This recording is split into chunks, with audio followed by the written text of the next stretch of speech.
Perang akhir zaman telah tiba. Perang dunia adalah tanda kiamat. Bersiaplah, hari penghakiman sudah dekat. Khawarij, jangan sampai terikut akidah Mu'tazilah, jangan sampai terikut akidah liberal, sekuler. Akidahnya mesti betul-betul ahlus sunnah wal jamaah. Ini sekarang ada anak muda sudah mau menikah, sudah meminang anak gadis, putus hanya gara-gara Sagittarius.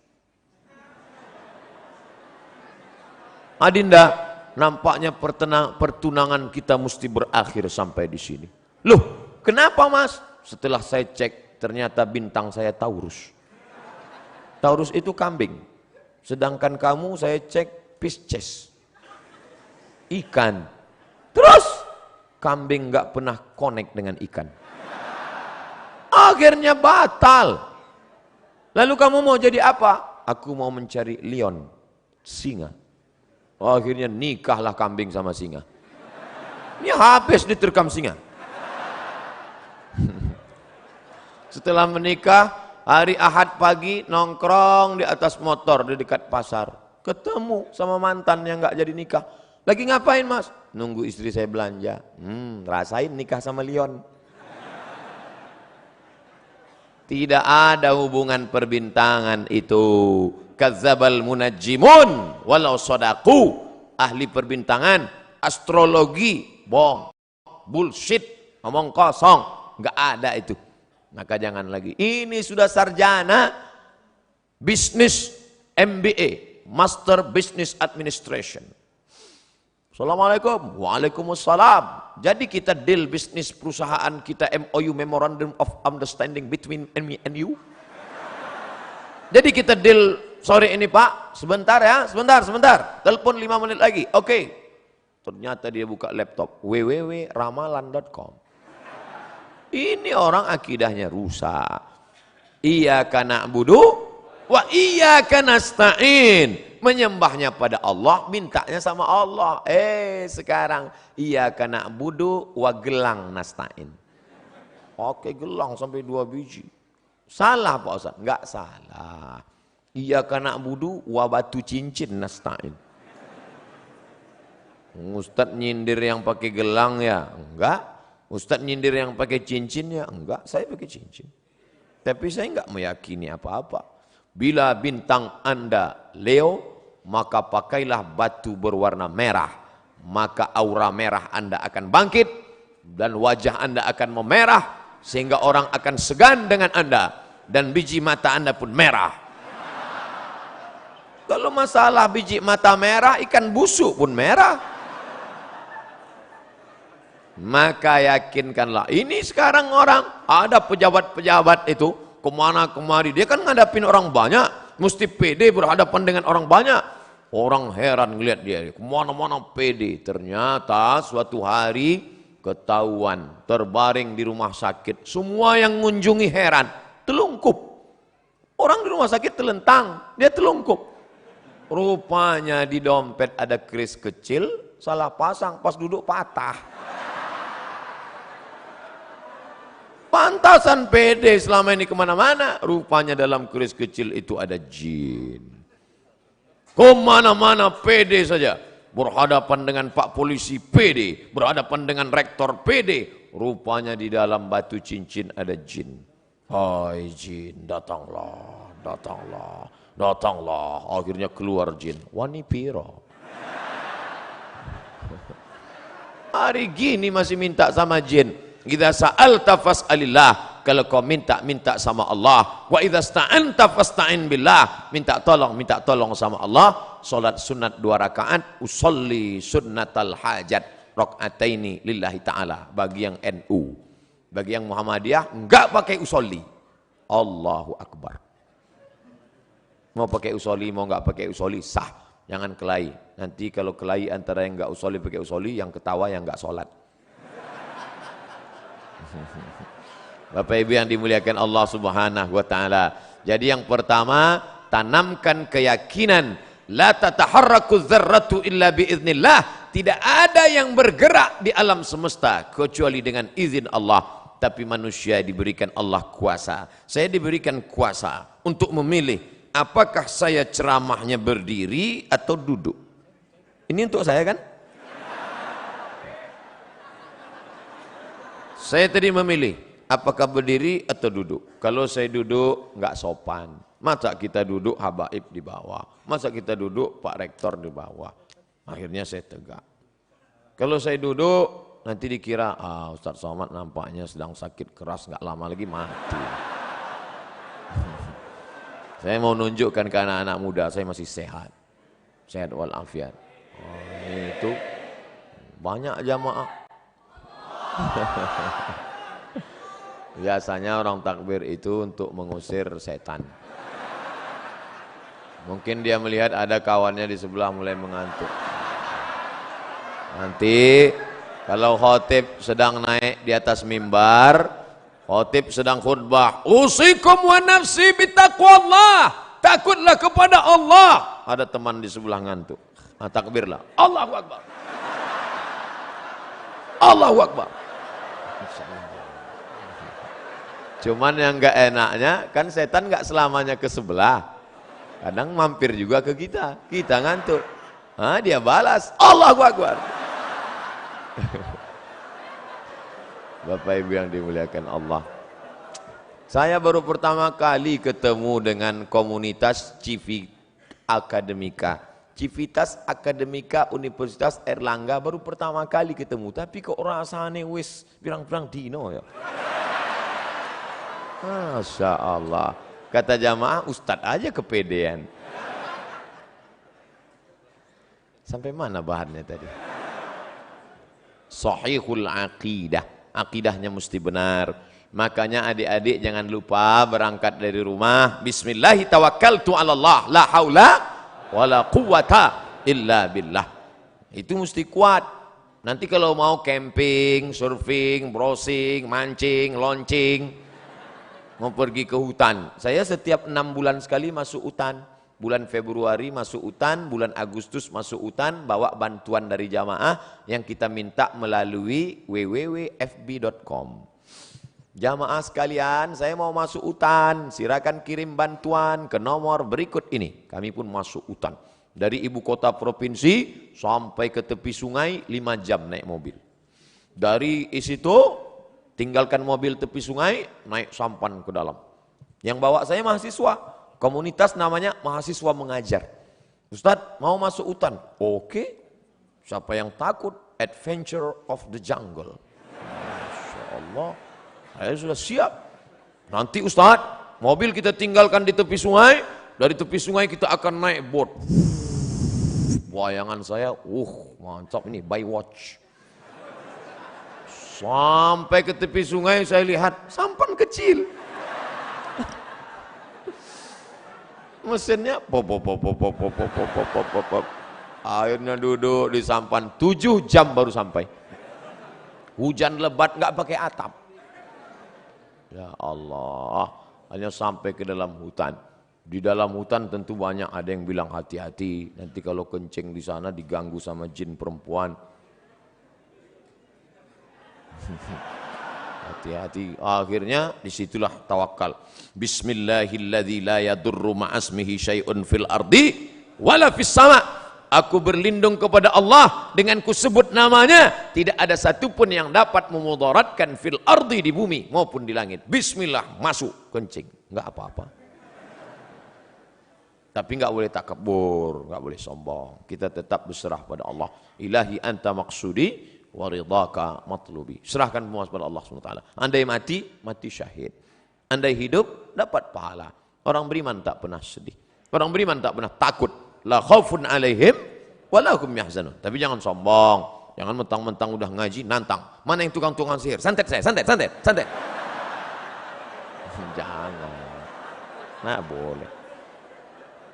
Tak boleh ada dalam hati itu walaupun sebesar ujung rambut ada sombong.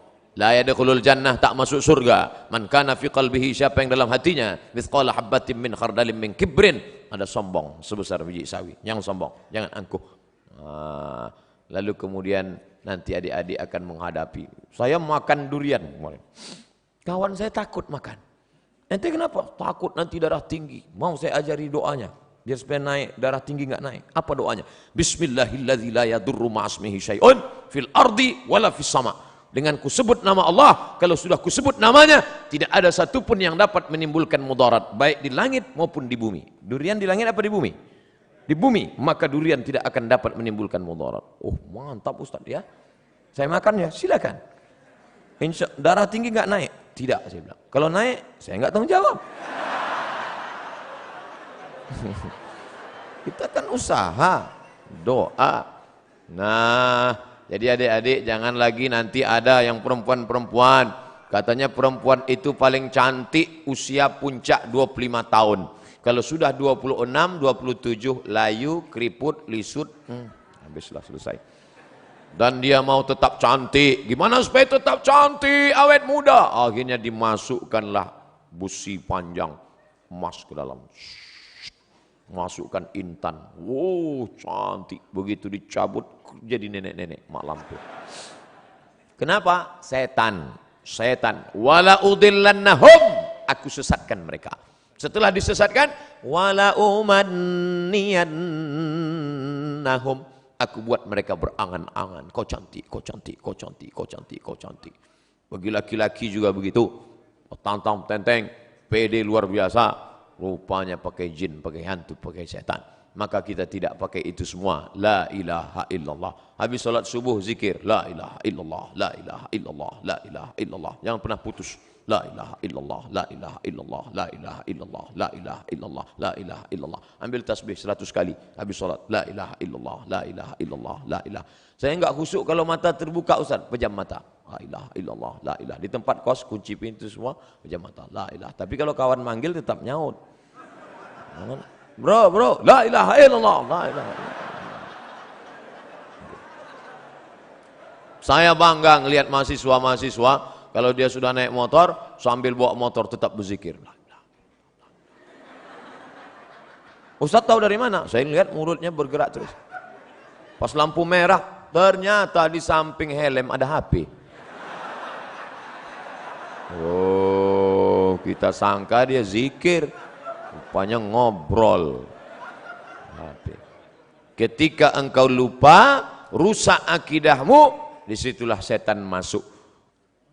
La'atiyannakum min baini aidihim, aku akan datang dari depan, wa min khalfihim, dari belakang, wa an aymanihim, dari kanan, wa an syama'ilihim, dari kiri. Apa maknanya?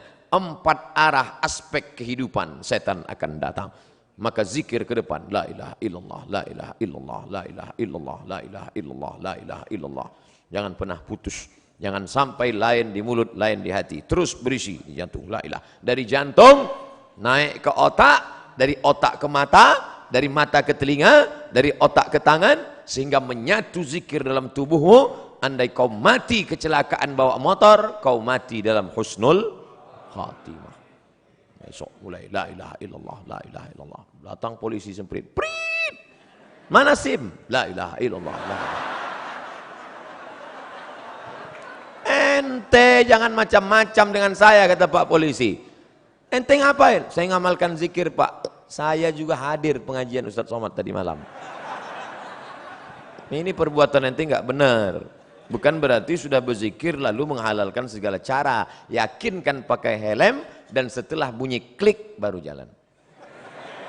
Iklan Polda. Tetap ngurus STNK, BPKB, bayar pajak dan SIM. Saya tetap sampai sekarang walaupun naik pesawat, SIM motor tetap saya bawa. Bapak Ibu yang dimuliakan Allah Subhanahu wa taala. Nah, ingat, yang pertama sahihul aqidah. Sahihul aqidah. Yang kedua al-istiqamatu fil ibadah. Ibadahnya istiqamah. Ini pengajian kita nggak usah lama-lama. 60 menit pengajian, habis itu tanya jawab. Jangan sampai ngaji sampai jam 2 malam. Ngaji sampai jam 2. Ya Hanana, ya Hanana, ya Hanana, ya Hanana, sampai jam 2 malam. Pulang nonton bola. Habis itu tidur, sholat subuh jam 8. Ini orang nggak betul. Alhamdulillah Ustadz Somad.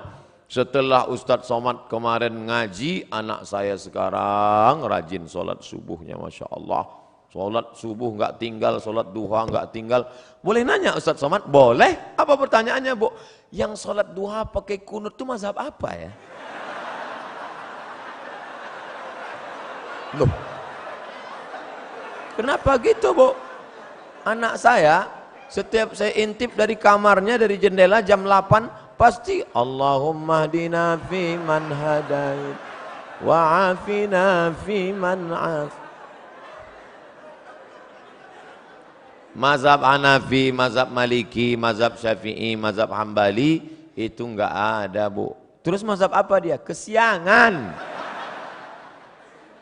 Al-istiqamah fil ibadah. Alhamdulillah, saya tidak lagi ngajarin anak-anak muda Universitas Airlangga Surabaya tentang sholat berjamaah. Kalau saya cerita sholat berjamaah di masjid ini mubazir.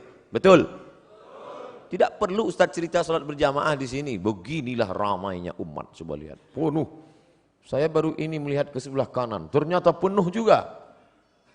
Sebelah kiri penuh, ke belakang penuh, ke atas. Dari tadi saya sengaja tidak melihat ke atas. Nanti kalau melihat ke atas, Ustaz dari tadi melihat ke atas aja.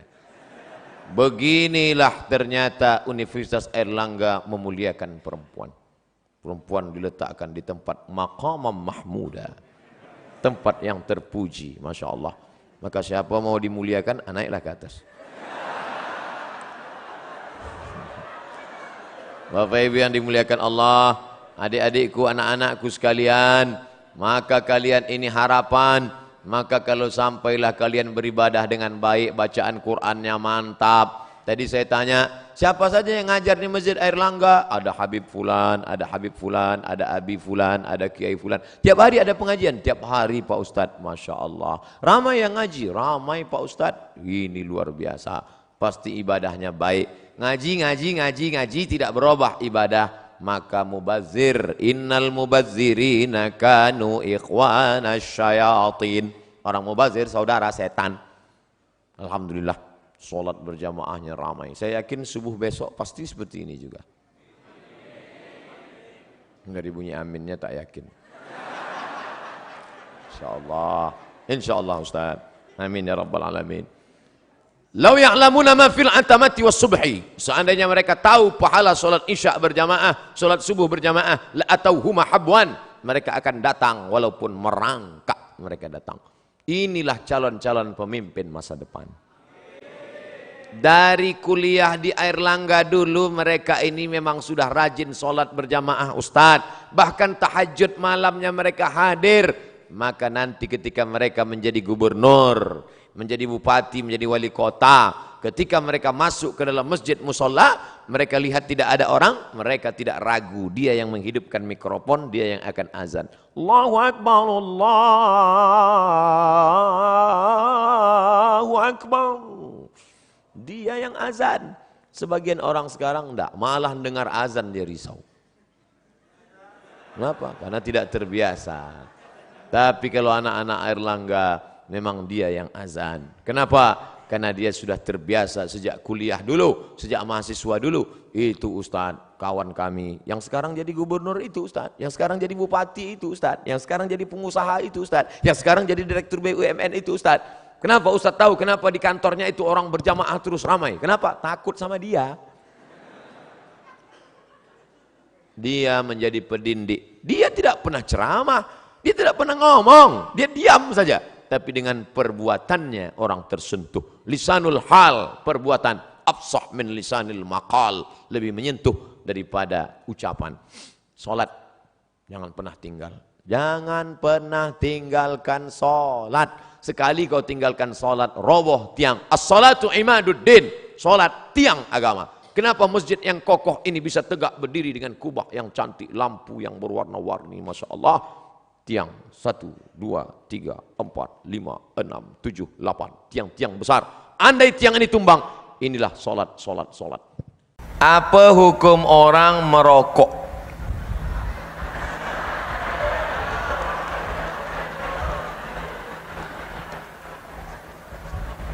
Ini bukan fatwa Abdul Somad. Abdul Somad bukan ulama. Abdul Somad hanya membacakan fatwa ulama sahaja. Pertama, Mufti Mesir, Syekh Ali Jum'ah. Kata Syekh Ali Jum'ah, Mufti Mesir, rokok haram. Mufti Mesir satu lagi, Syekh Nasr Farid Wasil. Kata Syekh Nasr Farid Wasil, rokok haram. Mufti Saudi Arabia, rokok haram. Saya tak tahu di Sabah rokok haram ke makruh. Ustaz Abdul Somad merokok, saya tak merokok. Itu fatwa ulama. Adakah ulama yang memfatwakan makruh? Ada. Sebab kata dia di Quran tak ada ayat menyebut ya ayyuhalladzina amanu inna rokok haram, tak ada. Kerana tidak ada dalam Quran, tak ada dalam hadis, tak ada Nabi cerita tentang tembakau, maka ulama berijtihad. Ulama ikhtilaf, yang satu mengatakan haram, yang satu mengatakan tak sampai pada darjah haram, hanya makruh saja. Nah, jadi puan-tuan pilihlah nak haram apa nak makruh.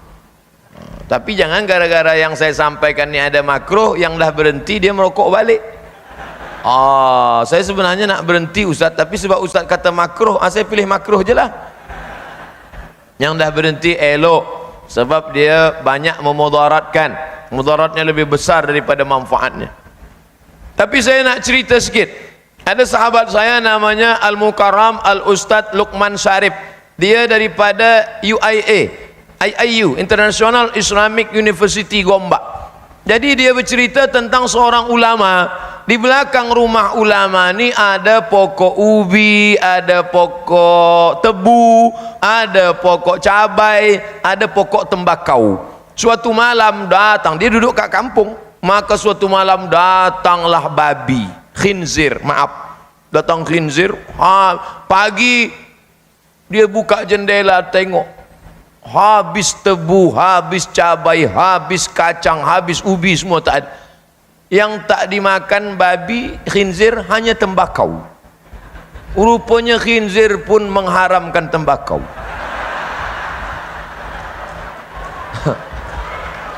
Itu, tapi cerita ni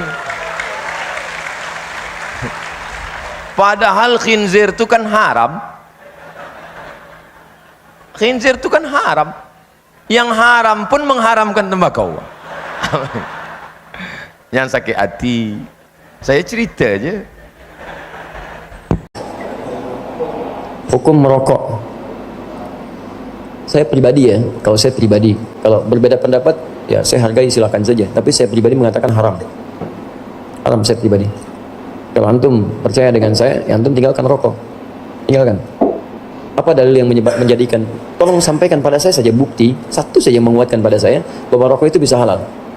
Halal itu kan artinya nggak ada masalah, hilal muskilah, nggak ada masalahnya, tidak menimbulkan masalah, tidak madarat, tidak melanggar unsur yang bisa menyebabkan jatuh hukum-hukum yang sifatnya kemudian mencegah dari keburukan. Baik, mencegah dari keburukan, segala yang halal pasti baik. Baik dari segi hukum, baik dari manfaat, baik untuk kesehatan kalau itu makanan, baik untuk fisik kalau itu pakaian, baik untuk kehidupan kalau itu sekitaran dalam kehidupan kita. Sekarang persoalannya, tolong tunjukkan pada saya di mana sisi baik rokok yang dipandang secara objektif itu baik. Mana baiknya? Kalau rokok itu baik, antum boleh nggak anak antum yang 5 tahun dikasih rokok? Katanya baik. Antum sendiri nggak membolehkan anak antum merokok, kenapa antum merokok? Bikin? Dan antum sepakat bahwa rokok itu kan ada racunnya. Di dalam rokok itu ada sesuatu yang berbahaya. Antum yang merokok, Masya Allah, menebarkan juga racun untuk orang lain. Dan penghisap itu kan lebih banyak ya negatifnya dibandingkan dengan perokok aktifnya. Perokok pasif itu lebih berbahaya. Dan sudah banyak penelitian di situ. Maka kalau saya pribadi mengatakan rokok haram gitu kan, jangan membunuh jiwa sendiri dengan keadaan yang demikian. Kalau antum masih mau mengambil yang lainnya, ya itu terserah antum pribadi. Ya, tapi kalau antum bisa merokok misalnya sampai malam ini, saya katakan pada antum, kalau antum mencintai kita semua, berhentilah antum merokok. Simpan. Ya, setiap antum merokok, Masya Allah, setiap mau merokok, antum bikin kotak aja dulu. Kalau bisa kotak kayak akuarium. Simpan. Ya, terus kebiasaan antum merokok, begitu kemudian ingin beli rokok, antum ganti Bismillah, masukkan ke akuarium itu. Bismillah, masukkan lagi. Bismillah, setiap mau merokok, berlindung kepada Allah, ya Allah jauhkan saya, Allah dari rokok jauhkan saya. Minta, bertekad, tapi konsisten. Ya, begitu uang siap diberikan, masukkan akuarium, masukkan akuarium. Lihat dalam setahun, begitu setahun bisa beli motor antum.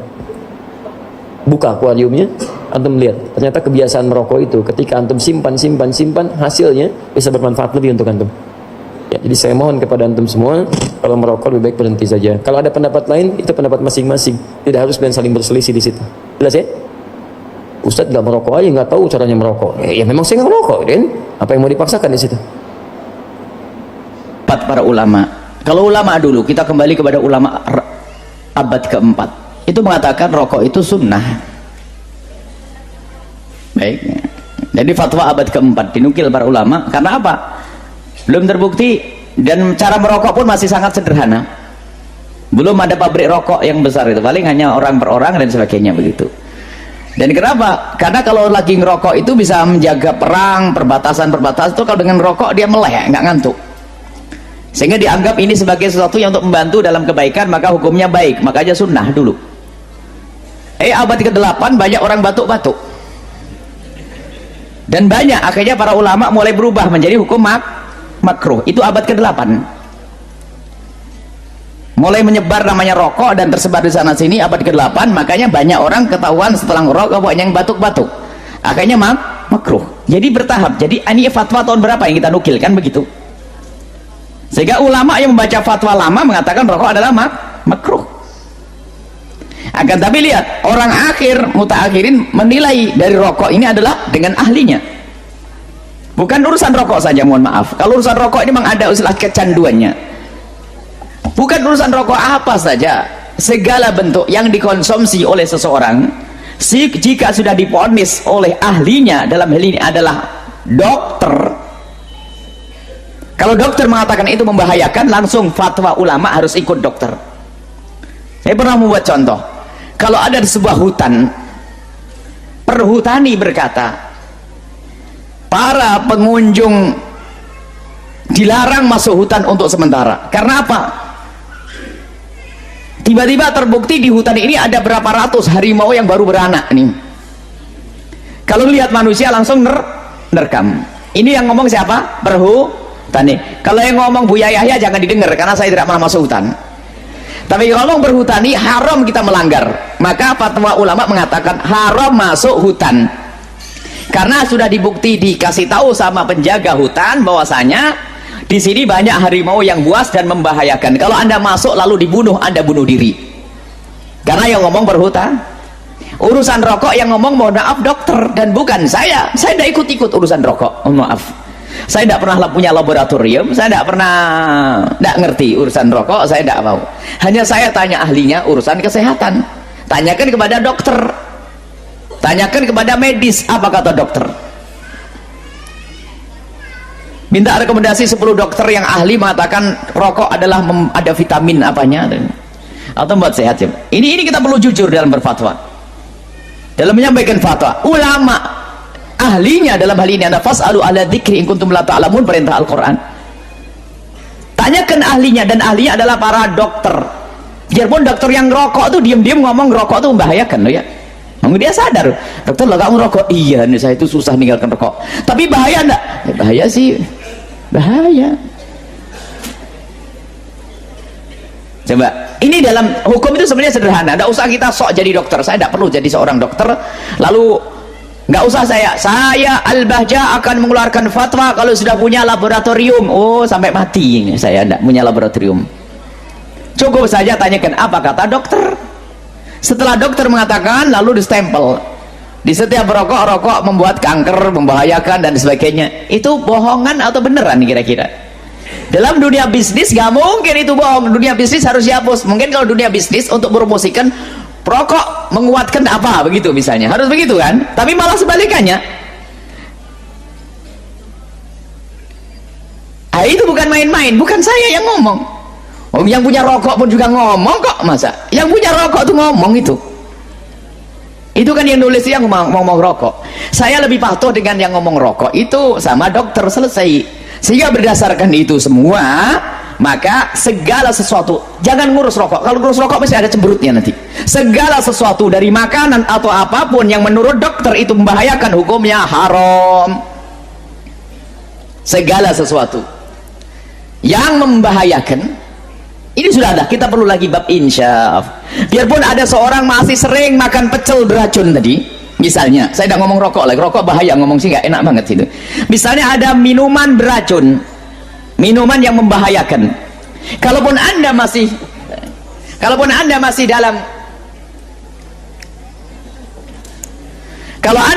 dalam kubang keharaman itu, cukup minta mohon, minta ampun kepada Allah dan sebagainya. Selesai. Bertahan, jangan membela lalu cari fatwa yang lainnya. Adapun bagaimana tentang fatwa ulama tentang kemakruhan rokok, itu juga fatwa yang tidak salah karena dinukil dari fatwa lama. Orang akhir zaman mengambil fatwa lama, sebab dalam berfatwa sendiri ada bagiannya masing-masing. Dan kami yakin Imam Syafi'i kalau datang hari ini pun akan menggunakan dunia medis ini untuk mengontrol segala bentuk makanan halal haramnya. Kenapa? Praburiatul Laboratorium, pasti beliau yang paling ahli dalam hal ini, sebab beliau ada istilah namanya istiqra. Istiqra itu tanya ahlinya, itu adalah satu manhaj di dalam fikih Syafi'i, namanya istiqra. Kalau ingin mencetuskan hukum, jangan bertanya yang bukan ahlinya. Kalau urusan kesehatan, ya tanya dokter. Kalau urusan masalah kemasyarakatan, tanya pakar sosiologi. Jadi jangan tanya yang lainnya, itu kan istiqra'nya Imam Syafi'i, sehingga mengatakan bahasanya umumnya orang haid adalah 7 hari, banyaknya adalah 15 hari, paling pendek adalah 24 jam. Ini kan istiqra'nya Imam Syafi'i. Saya tidak akan melanggar Imam Syafi'i. Maka kalau ada fatwa yang mengatakan rokok itu adalah makruh, kami tidak bisa mengatakan bahasanya itu fatwa salah, karena dinukil dari fatwa yang ada. Akan tapi saya hanya ngajak bicara, yuk bicara dengan keinsyafan.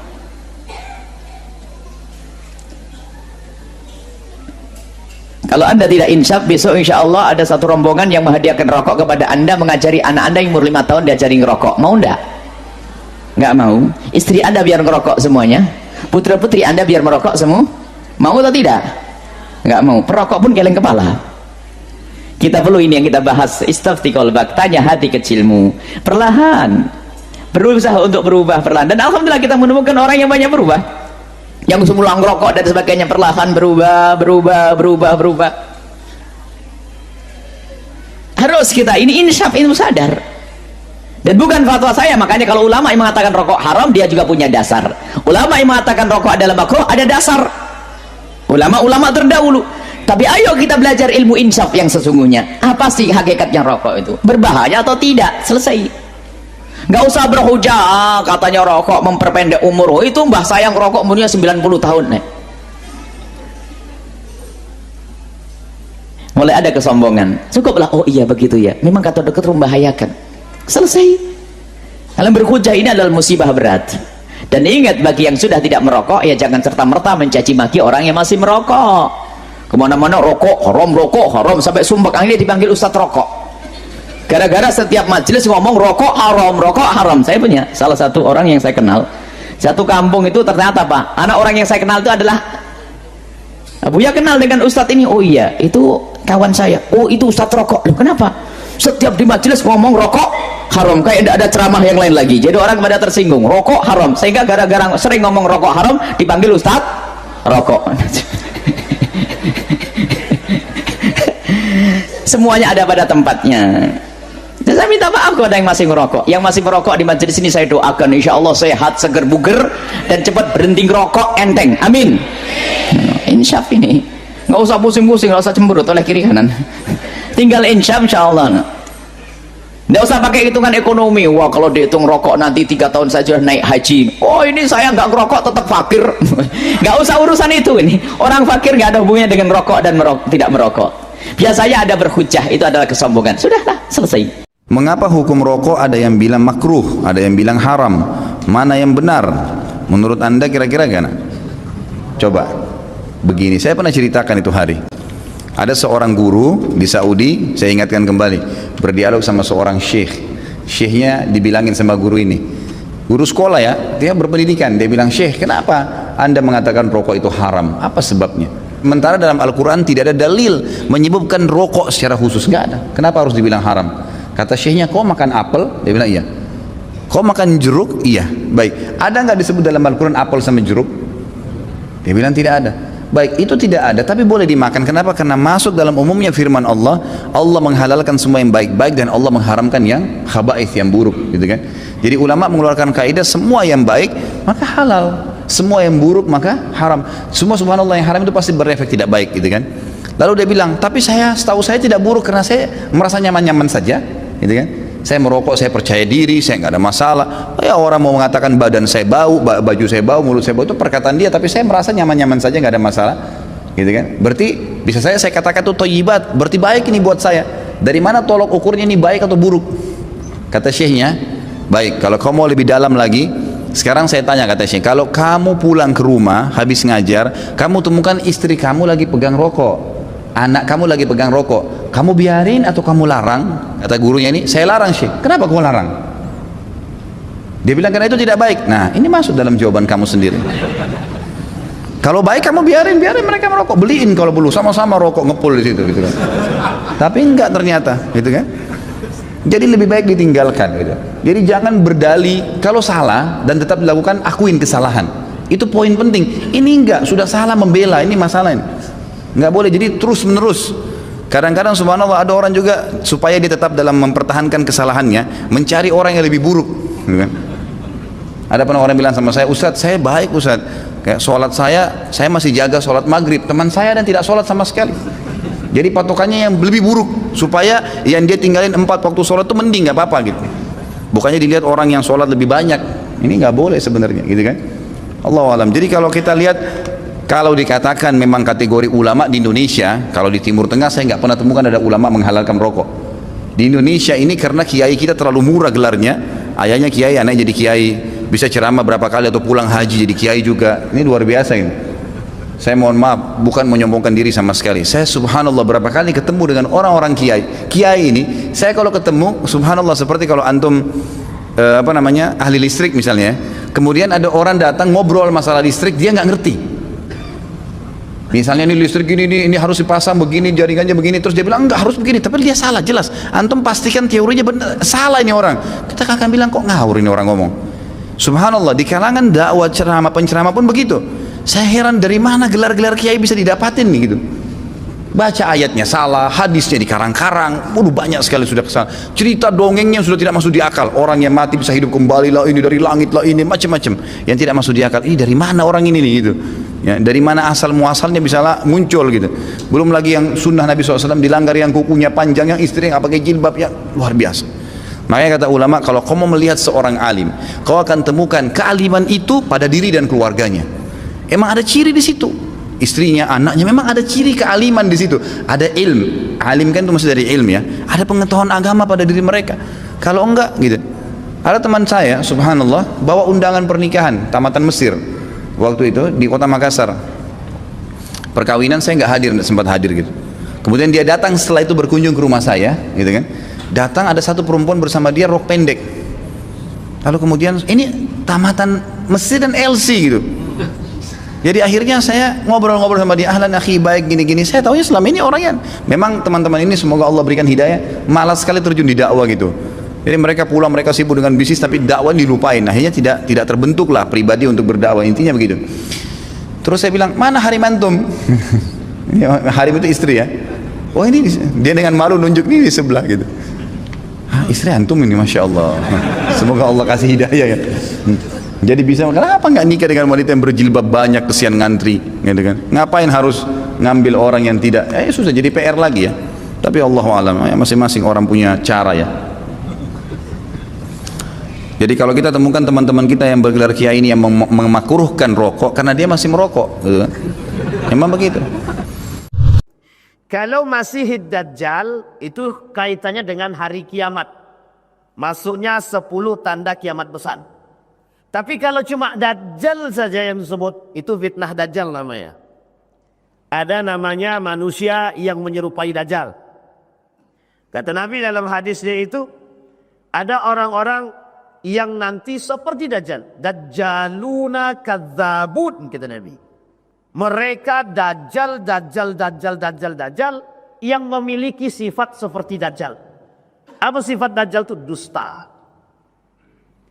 Yang kedua, ada namanya fitnah media. Itu fitnah Dajjal juga itu. Jadi media ini kalau tak pandai jujur ya, itu Dajjal baru namanya. Jangan tersinggung tapi. Khusus teman-teman media jangan tersinggung. Itu faktanya begitu memang. Maka disebut dengan Dajjal. Ada seorang ulama menuliskan dalam kitabnya itu, salah satu fitnahnya generasi muda. Salah satu fitnah generasi muda di akhir zaman. Satu di antaranya adalah fitnah media itu. Yang beliau sebutkan itu fitnahnya Dajjal. Nah, salah satu hari ini media atau salah satu cara yang mudah menyebarkan aib orang adalah media. Dalam kaitan ini banyak, Pak. Ada orang yang sibuk mencari aib orang, kemudian disebarkannya aib orang itu. Kalau dulu menyebarkan aib orang itu dari mulut ke mulut. Dari mulut ke mulut. Kalau sekarang tidak. Cukup posting di Facebook. Posting di sosial media. Yang tadi lingkupnya sedikit, sekarang jadi besar. Itu fitnah. Itu fitnah akhir zaman begitu. Sehingga kata Nabi, al-istighalu bi'ayubil khalqi, orang yang sibuk dengan mencari aib orang lain. Penyakit ini sampai akhir zaman, sampai kiamat tidak akan selesai. Yang harus diselesaikan itu adalah bagaimana diri kita menanggapi kasus seperti ini. Mensikapi kasus seperti ini. Kenapa? Karena posisi aib yang tadi itu orang tuh senang cari aib orang tuh senang. Apalagi orang tersebut yang tidak dia sukai, yang dia benci. Oh, senang kali. Oh, awas kau ya. Kau semalam kan? Tahu dia. Kayak ini nih, ibu nih yang kemarin nih kan? Akos lah nanti. Aku cari. Untuk apa dia cari aib orang? Untuk mencari titik kelemahan orang. Maka kata Nabi, tuba liman syaghalahu ayubuhu. Bersyukurlah, berbahagialah orang yang sibuk dengan aib diri dia sendiri. Tapi poin ini harus digarisbawahi, Pak. Apa yang harus digarisbawahi? Yang harus digarisbawahi, hari ini orang sibuk dengan aib diri dia sendiri, tapi sibuk diposting. Nah, ini dia masalah kita sekarang. Orang sibuk dengan aib diri dia, tapi sibuk diposting. Rumah tangga dia berantakan, diposting. Aku sudah bercerai, suamiku tidak pernah mau bekerja. Nah, coba bayangkan tuh. Artinya dia buka aib. Aib siapa yang dia buka? Aib keluarga dia. Apa kata baginda Nabi Muhammad SAW? Kata Nabi, orang yang membuka aib keluarga dia terlaknat. Masuk dalam kategori dosa besar. Orang yang suka menebar aib rumah tangga. Kau tahu tak? Suami aku tuh tak mau kerja, dia malas dia. Itu haram tuh. Ibu-ibu yang bilang begitu dosa dia. Sampai dia minta maaf sama suaminya itu. Sama suami juga begitu. Kau tahu tak? Istri aku tak minta masak, tak pandai masak. Yang dimasak tuh kangkung, rupanya bukan kangkung, ubi. Masa nggak bisa perempuan membedakan mana kangkung mana ubi kan? Tapi kalau itu benar terjadi, menjadi aib bagi seorang istri yang disebarkan, berdosa suaminya. Makanya Bapak Ibu, istilah rumah tangga itu harus sangat-sangat sensitif. Yang boleh tahu rumah tangga Anda dengan suami dan Allah cukup. Jadi seolah-olah orang tidak tahu, Pak. Tidak tahu apa yang terjadi dalam rumah tangga kita, tuh orang tidak tahu. Di dalam berantem, di luar baik. Harus begitu, harus.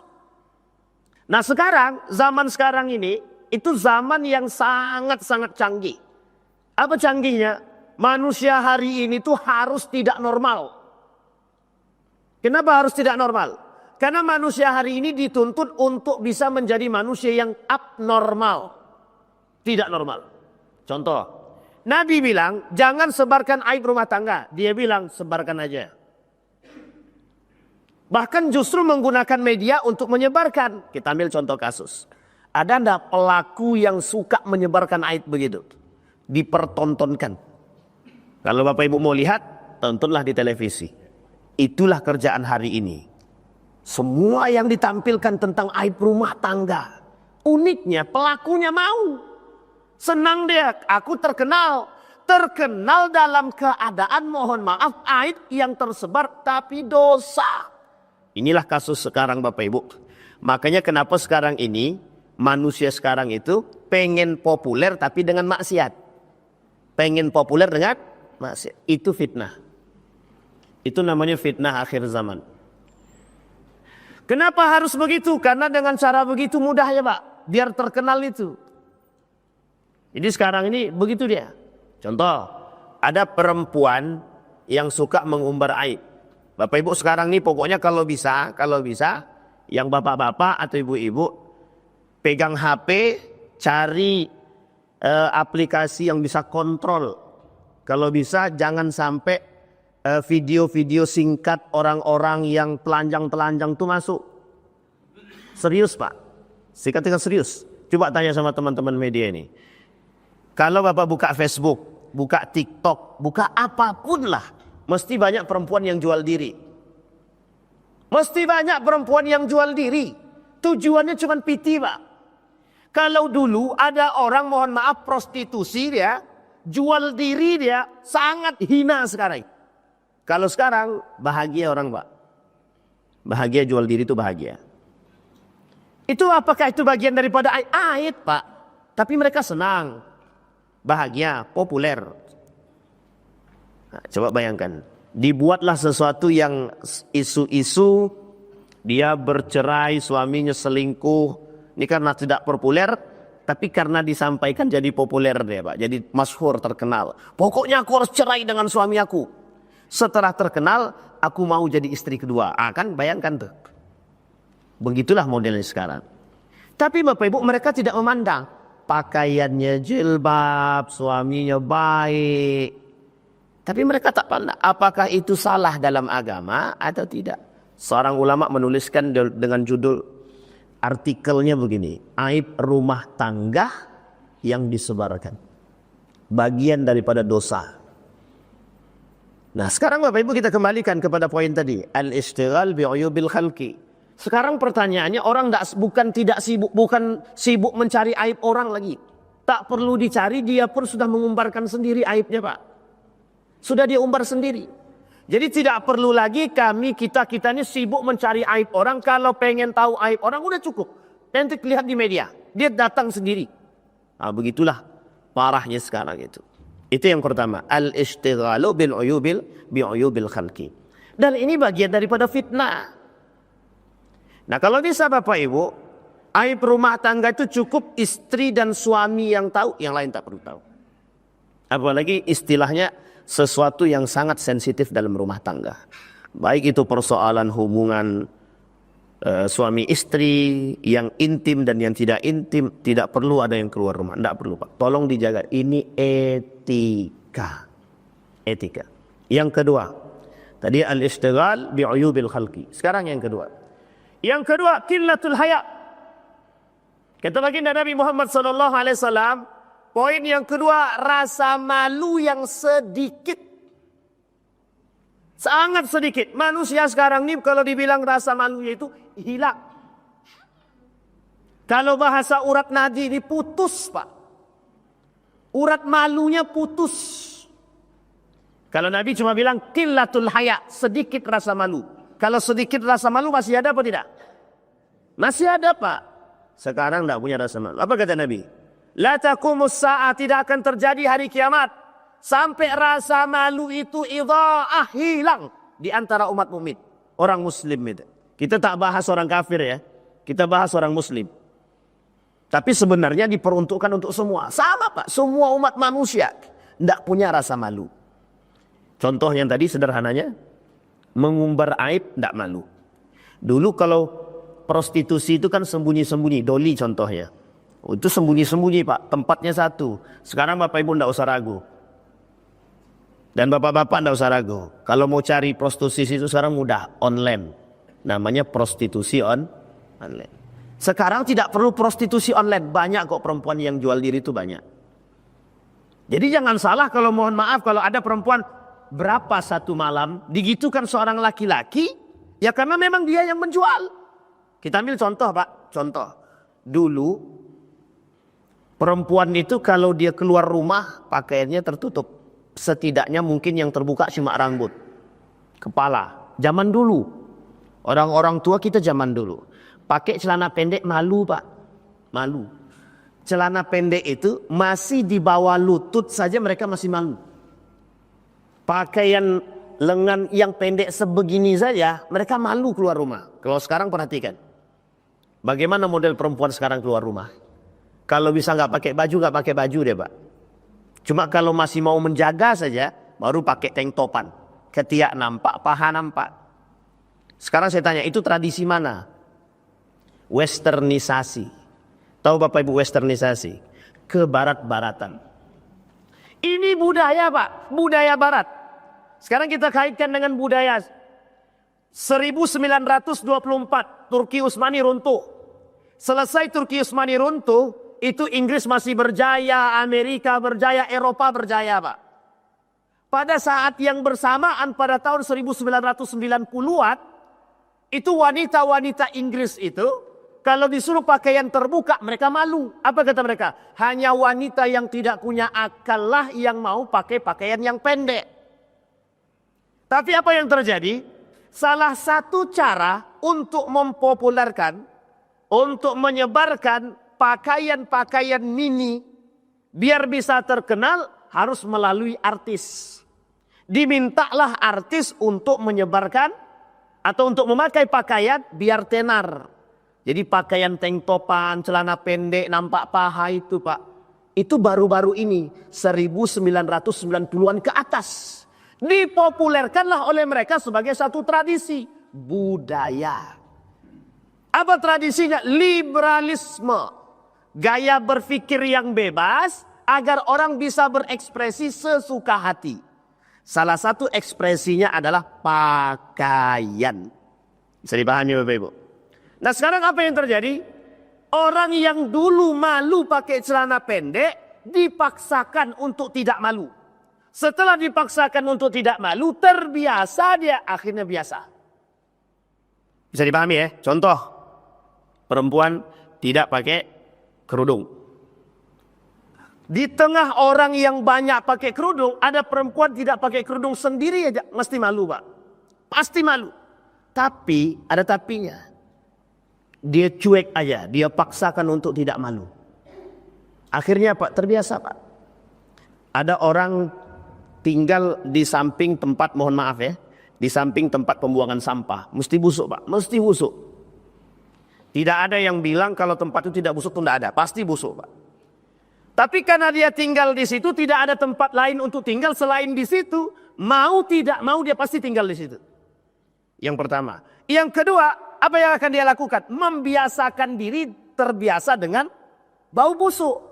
Dan pada akhirnya biasa. Kalau sudah biasa apa yang terjadi? Ya udah, cuek aja, masa bodoh. Seperti itulah manusia sekarang. Perempuan yang tidak punya rasa malu hari ini seperti ini.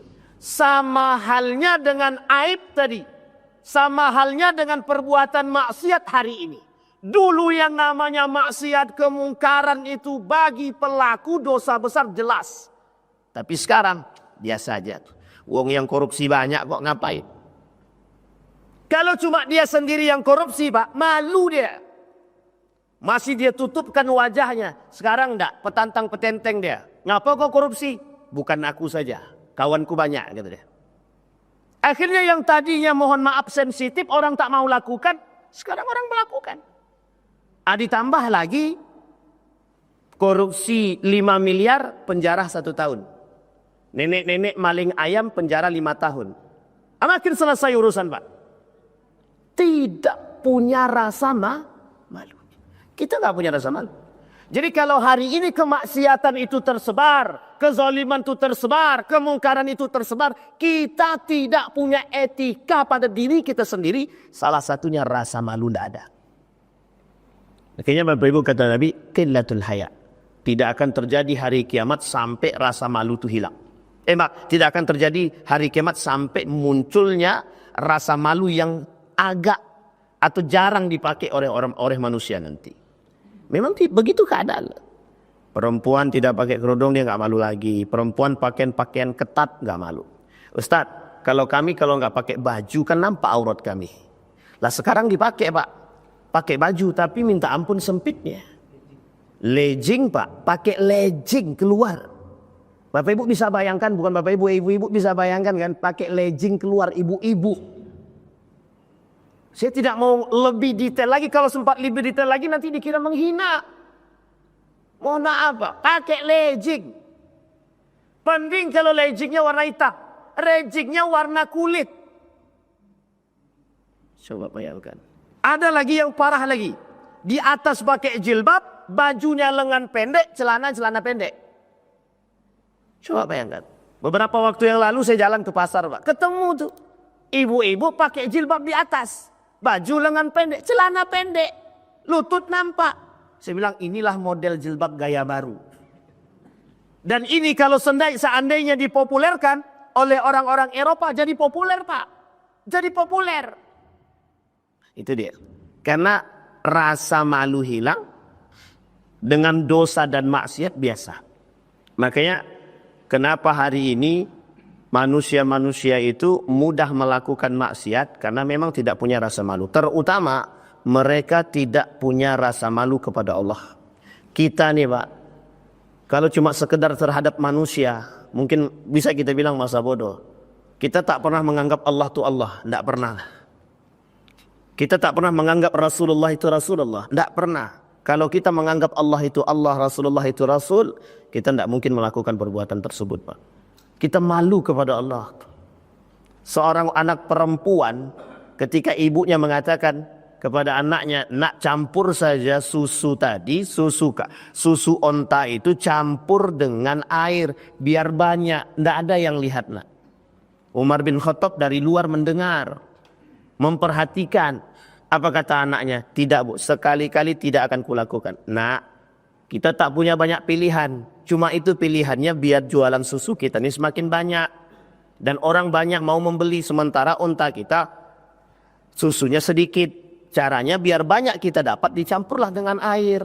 Apa kata anak tadi? Sekali-kali tidak. Sekali-kali tidak. Apa kata Umar bin Khattab dari luar? Kuat sekali iman anak ini. Sehingga Umar bin Khattab pulang, kemudian waktu anak tersebut dilamar oleh Umar bin Khattab, dijadikan menantu. Bapak Ibu bayangkan, apa kata anak itu tadi? Orang tidak melihat Bu, tapi Allah melihat. Ada enggak manusia sekarang seperti itu? Makanya istilah itu sekarang di akhir zaman, orang yang seperti ini itu disebut dengan gharib, orang aneh. Maka kata Nabi dalam hadisnya, bada'al Islam gharib wa sayaudu kama bada'al gharib. Islam itu tumbuh dengan keanehan, maka akan hilang dalam keanehan. Aneh bagi siapa? Aneh bagi umat muslim. Hari ini umat muslim aneh dengan syariat Islam. Hari ini umat muslim aneh dengan nilai-nilai keislaman. Dulu salah satu nilai keislaman itu adalah pakai kerudung, pakai jilbab, berpakaian yang sopan. Hilang Pak, terkikis sedikit demi sedikit. Orang Melayu pada masanya pakaiannya pakaian gamis Melayu. Pakai kerudung, pakai apa bahasa bajunya, baju Melayu itu ya, baju kurung. Laki-laki pakai baju kurung, perempuan pakai baju kurung Pak. Bangga mereka. Adat istiadat yang menutupi aurat. Sekarang tidak. Selagi ada celana lepis jin hantu belau itu dipakai semua. Celana jin pun dipakai, bayangkan. Dan mereka nggak takut Pak. Ini poin penting Pak. Apa masalahnya? Masalahnya itu tadi.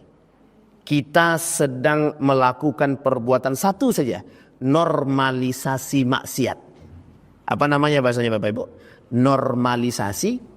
Maksudnya adalah kita hari ini membiasakan melakukan perbuatan dosa yang sesungguhnya dalam agama tidak biasa.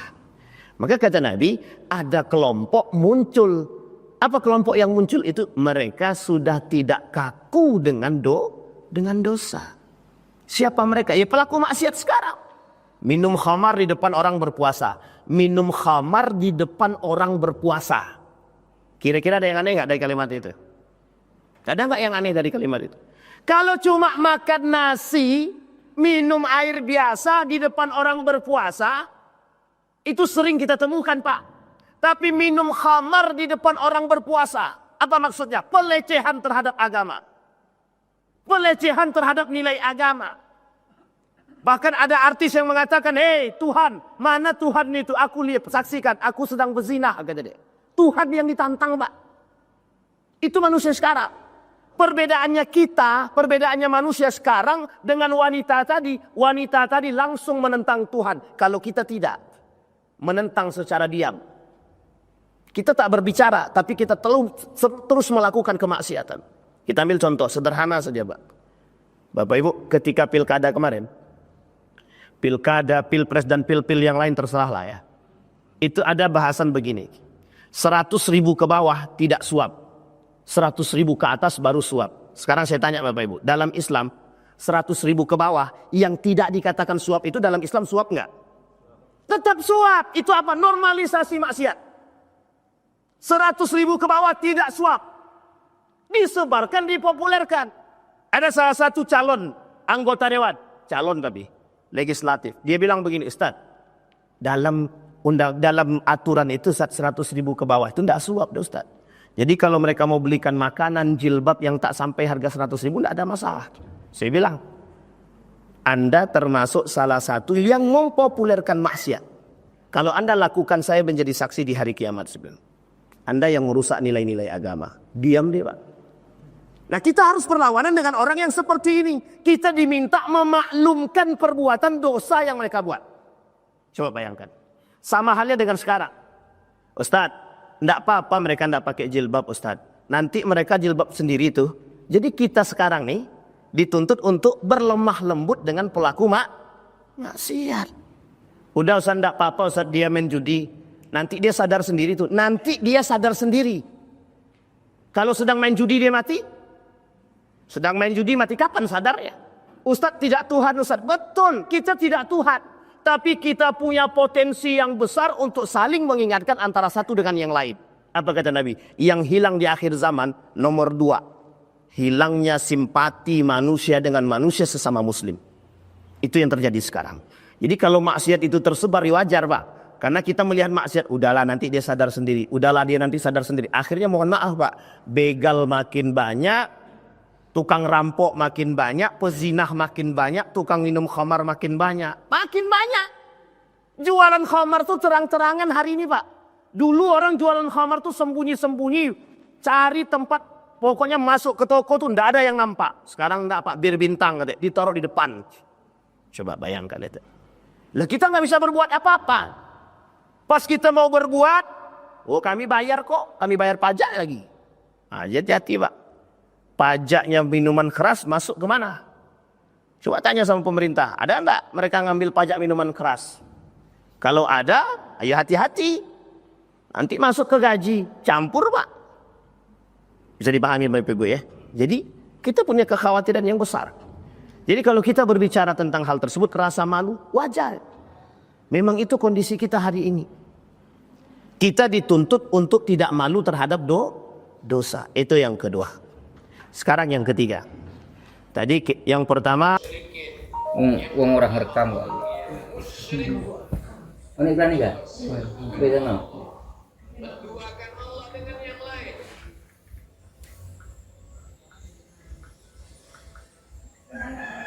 Absen ini pindah dari gak hukum. Sampai satu HP isi petang absen orang masalah. Nah, wis dadi ya tapi syaratnya. Iya, wis dadi.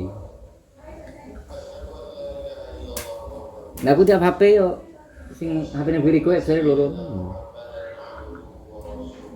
Tapi syaratnya kudu wis dadi tok sik ya. Wis dadi sik. Iki gak kena. Ya.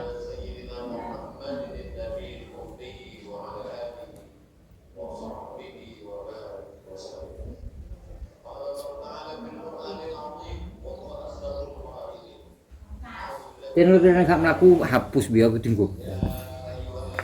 Mau bener channel gak mlaku. Kemen channel sampean. Ini sing email message direnten nomor hari. Dia bikin grup. Oh. Geser ini. Kok ngarang-ngarang tok dadan salah nang tok. Akeh sumpah ke. Sampeyan sasare kurang piro kuwi? Sing berita on kuwi. Kurang Iki wis beda ono iki. Tenan. Iki ra perlu dhewe. diam-diam dek ngene omah. Tapi jadi yang piro bi? Piro? Itu siapa ya kok? Lah meneng-meneng kok ngubur sampean. Ndak lagi tak prenis ya. Hah? tak preni saya sing paling bener sakulan iki pisan-pisan lho. Maksudnya lek kadung kena ndredat kaya aku lho. Oh ya dincem sih.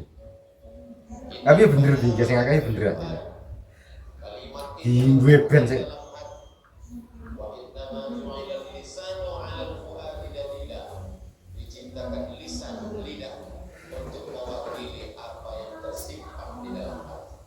Semen di semen. Biasanya itu semua kan ya. Bentar nih. Dia bentar ya. Kurkus ngerapayu man. Ini dikit bener mas. Saya pamer ya. Wong sedino ora sampai mek 300 ngono. Narasi ustad. 5 gitu. Masuk piye wong 300 masuk? Hah? 300. 300 mbu 700. Narasi ustad itu lho. Tapi katanya jengger terus gitu. Minta ndem apa? Idola lan. Nah, idola aku. Iku lagi monet kuwi. Tapi kok wis buang sih. Absene dhewe.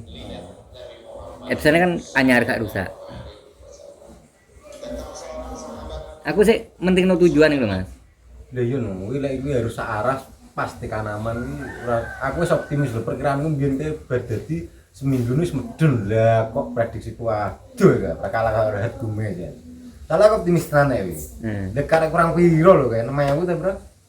Kok palpik perkiraan 4.000. Perkiraanku kayak lah wis dadi ana seminggu di banter lah kok iya. Cara optimis aku wis. Lah kok kalah karo ramalan hatume ya. Prediksiku sih kalah. Iki karek nggawe Mari kan aman-aman. absennya rusak nggo.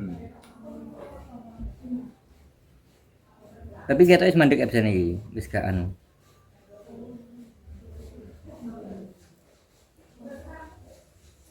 Sabsate wis kita mandek Mas. Apa nih? Sing medun. Mudun kan Mas, sing mudun ya. Nah sing mudun wis sik urung payu video. Subscribe ke mudun kan, berarti spam. Ya juga percuma aja nih. Dia tetap nggahi. Ya sih lek suwe dianggono malah fenomena ya. Nah to malah dienggo propot dong. Kayak kok roh nu wae ngene kok disi nu paling ngono ya pinter ya. Iki bedes endi gitu kok roh men wae. Ya asline bener tetep disi mbok sithik akeh tetep disi mbok sop kok bener. Semakin ra direken ya kaya semakin kono ya murang-reken. Malah mengabaikan. Berhenti berhenti. Jajan.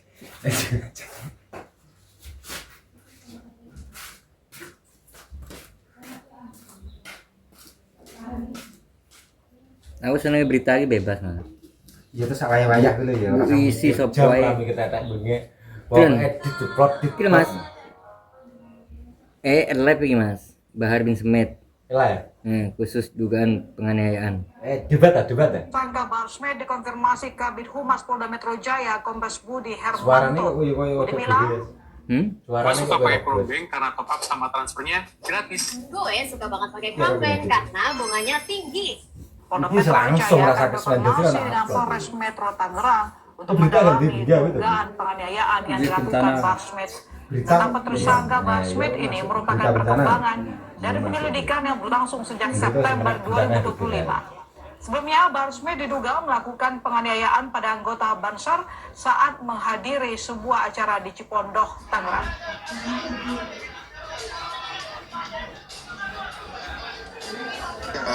Benar ditetapkan sebagai tersangka, tapi secara detail materi nanti kami akan komunikasikan dengan Polres Metro Tangerang Kota.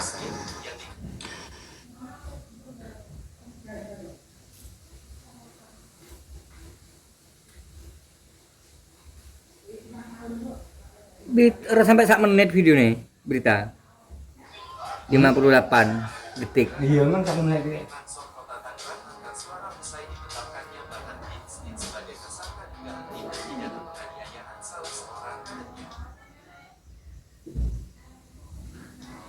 Pimpinan Cabang GP Ansor Kota Tangerang, Didiani mengatakan korban penganiayaan Bahar bin Smith ialah Rida yang juga merupakan anggota barisan Ansor Serbaguna Banser.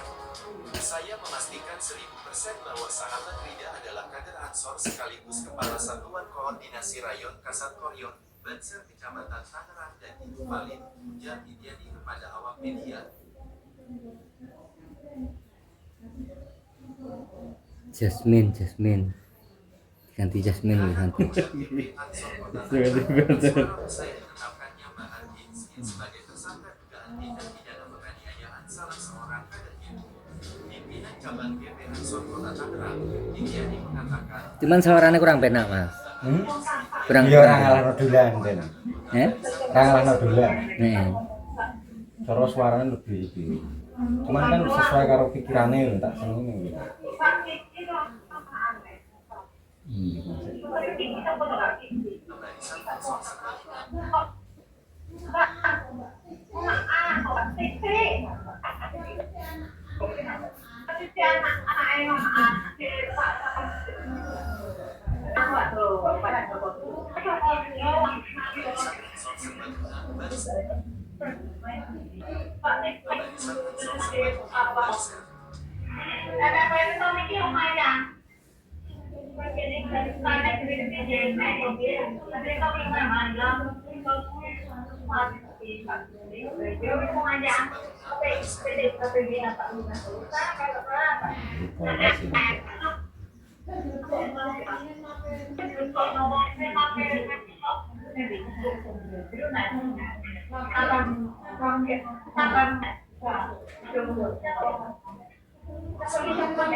saya memastikan 100% bahwa sahabat tidak adalah kader Ansor sekaligus Banser Kecamatan Tangerang dan itu valid ujar Widiani kepada awak media Senin tanggal 2 Aku selalu disuteng aku menjamin. Gimana? Tapi kan lucu tadi nih. Sama nih sung guyu. Hahaha.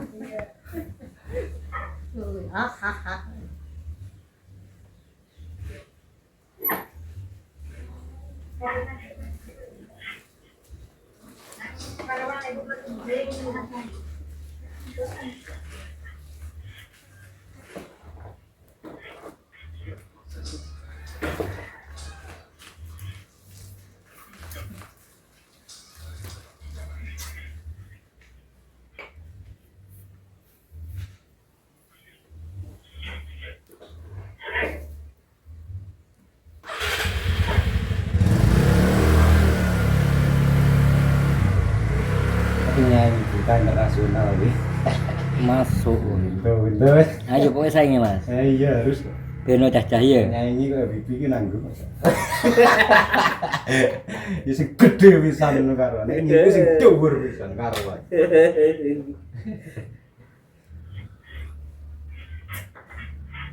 Oh yo ngono wae yo nek diangen-angen yo copet-copetan. Iya kan, tak ngandek kok bedes-bedes iki seni kok padha wae karo bedes kene gitu. Tak amati lho langsung iki. Lek kok yo ngene lek kok Glen yo tunggu aja tanggal mainnya. Terus kita mimin nih. Engko disalip iki kabeh.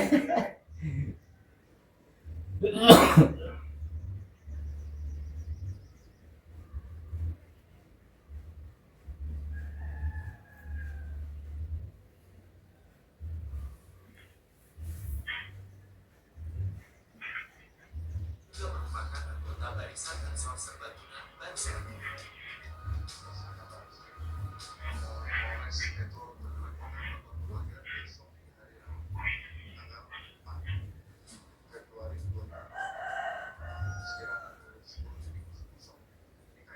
Oke, bisa disetujui.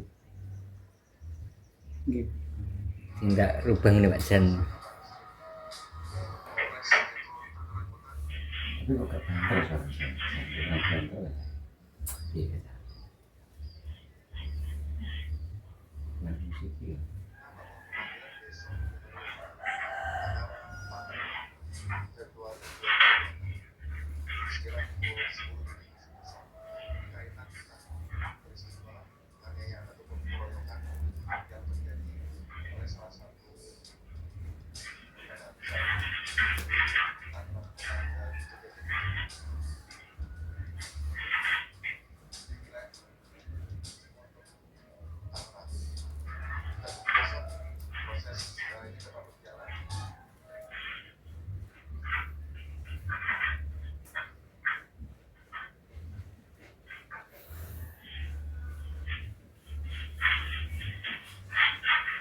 Ana sing ndelok mbar mah to. Nek berita ngono. Jadi kronologis awal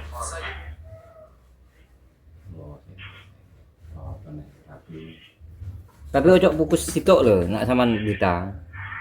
Mate opo sing viral iku enggak.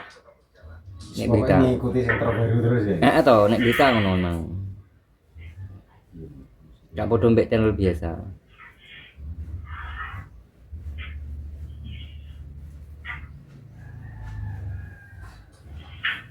saya memastikan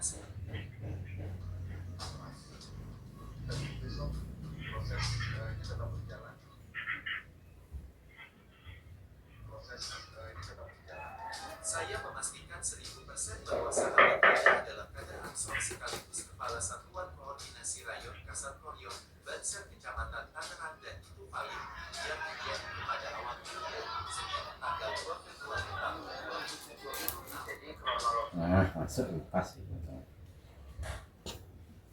Jadi aku lek gawe speed tag iki nak senengi ya kuwi iso nyesuaikne ngono lah. Berita kan sak cetik lho. Dolah ditulis ngene koyo gawe sak karepe dhewe mangkel. Awake sing ngalahi motonge ya kan. Kayak rekam layar. Nah, lha kuwi to rekote. Nah, ini kan sesuai kan. Ono dicek aku Mas, tapi aku lali aplikasine. Murah kok. Nek setahun mek 200 swidak. Suaran persis wae penak. Ono suarane sapa kuwi Naswa sapa? Najwa Shihab. Ono kuwi barang kok.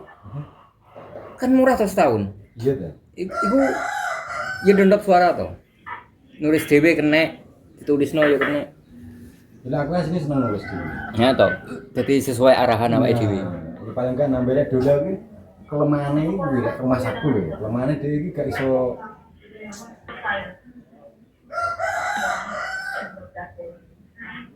ya tak ketawak ngene.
Kok aku seneng jejak religi. Aduh. Apa? Seneng jejak religi kok akeh dah. Nang ndi buku ngisor dhewe. Gak nampak. Tapi nggunku gak ada angka. Ya mungkin lagi ganti mau aku. Gak mungkin langsung update.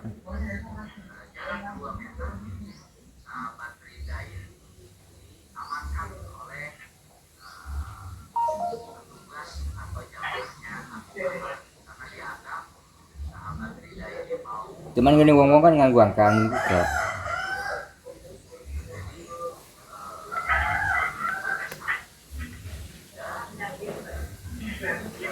Tidak religi.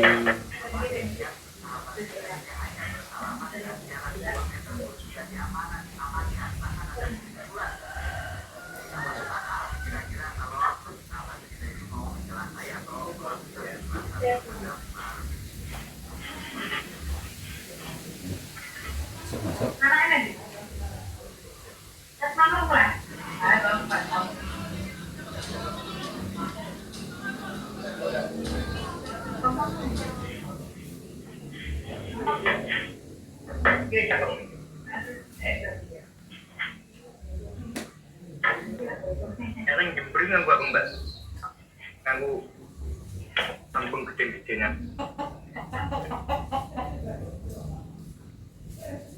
Aduh.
Dan semoga saja saya salah. Amin ya rabbal alamin.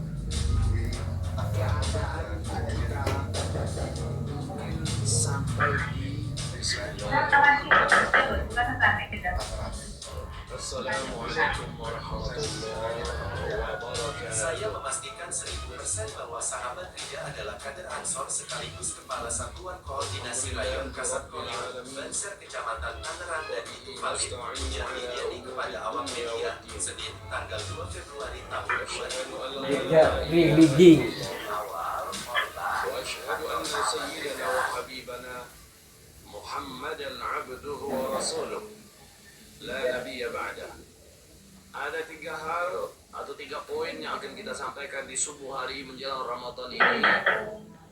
Yang pertama, alhamdulillah saya sekarang sudah fokus tinggal di Sumatera. Wah, juga gue ya ternyata. Nambah apa? oleh Allah Subhanahu wa taala, yaitu dengan yayasan Al-Fas.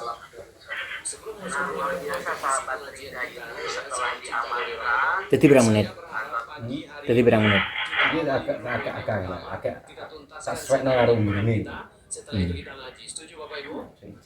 Ya, kita awali dari ini dulu. Kita Kan cik duwe ada 2 malaikat. Kata Rasulullah, sisa-sisa. tidaklah setiap subuh malaikat 2 malaikat datang turun dari langit untuk setiap muslim. Yang satu malaikat berdoa, Allahumma a'ti munfiqan khalafa. Itu semuanya tanya aja nggak bu? Ngajian. Tuntutan wasa ini. Lah aku pengen roh kuwi. Masa nek diterima berarti yo masuk ngedit model ngono Mas Bu. Sementara yang lain berdoa. Doa malaikat yang satu berdoa, ya Allah, a'ti munfiqan talafan.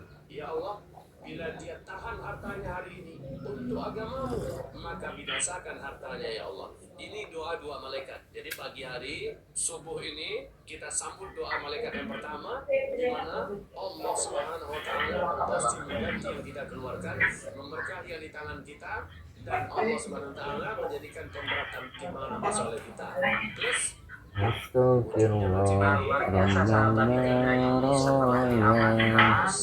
sampai istilah lainnya sampai hari kiamat insyaallah. Kecil laki urung gawe aku video nih. Channel wis gawe aku. Pertama sekarang kita masuk poin kedua. Dhisik banter kok ngene ya. Gitu kayak. Cuman ngalah nopo. Sebutannya Ramadan zaman. Ada apa dengan Ramadan sebelumnya? Sementara syahid yang paling Untuk Klaten ayo kita. Acara Klaten. ada urusan di alam kubur. Allahu Akbar. Orang syahid tidak ada urusan di alam kubur. Nek sing bayar ku penak tenan barangnya. Meme 200 beda umur setahun. Orang syahid dipermudah sangat-sangat mudah urusan ini hari kiamat. Jadwal masing-masing kita itu sudah ada. Tanggalnya sudah ada. Penyebabnya saja yang beda-beda. Tanggal itu tidak akan digeser oleh Allah, Pak. La yastakhiruna sa'atan wa la yastaqdimun. Mereka tidak akan sanggup mempercepat kematian dan mereka juga tidak akan sanggup menunda kematian. Jangan berhenti. Energi terbesar umat di akhir zaman adalah sholat dan sabar.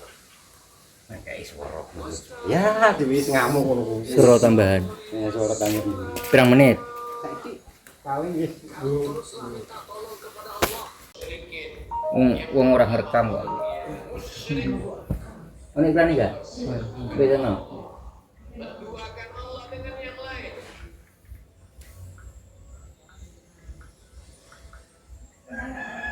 Absen ini pindah dari gak hukum. Sampai satu HP isi petang absen orang masalah. Nek wis dadi ya tapi syaratnya. Iya, wis dadi. Nah aku tiap HP yo sing HP-ne buriku absen loro. Tapi syaratnya kudu wis dadi tok sik kuwi ya. Wis dadi sik. Lek iki gak kena. Ya.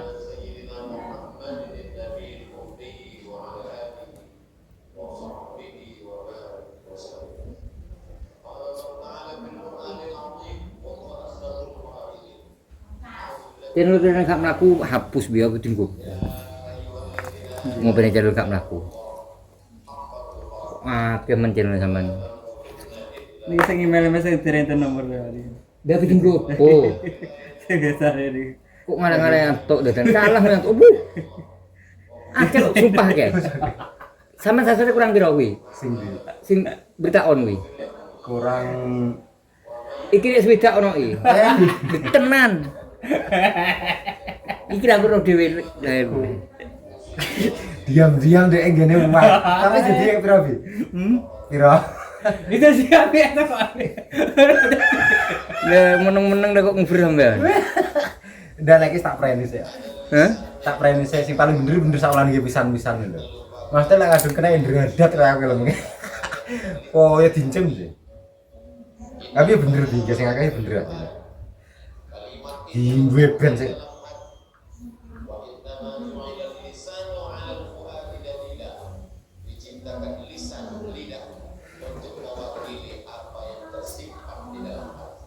Ya sebenarnya di semen. Biasanya itu semangat ya. Bentar nih. Dia bentar ya. Kurkus ngerapayu man. Unik dikit bener mas, pamer ya. Wong sedino ora sampai mek 300 ngono. Narasi ustad iki. 5 gitu. Masuk piye wong 300 masuk? Hah? 300. 300 mbuh 700. Narasi ustad lho. Tapi katanya jingir terus gitu. Intan demong apa? Idola lan. Nah, idola aku. Iku lagi monet kuwi. Tapi kok wis buang sih. Absene dhewe. Absene kan anyar gak rusak. Aku sih menting no tujuan iki lho, Mas. Lha iya no, kuwi lek iki harus searah pasti kanaman iki aku wis optimis lho perkiraanku mbiyen ke bar dadi seminggu wis medun lah kok prediksiku aduh ya bakal ora gume ya. Salah aku optimis tenan ya iki. Dekat kurang piro lho kayak 6.000 ta, Bro? Kok palping perkiraan kurang 4.000. Perkiraanku kayak ya lagi dadi nek seminggu di banter lah kok Iya, cara optimis aku wis. Lah kok kalah karo ramalan Herbume ya. Prediksiku sih kalah. Kuwi karek gawe Mari kan aman-aman. absennya rusak nggo. Tapi kita wis mandek absen iki, wis gak anu.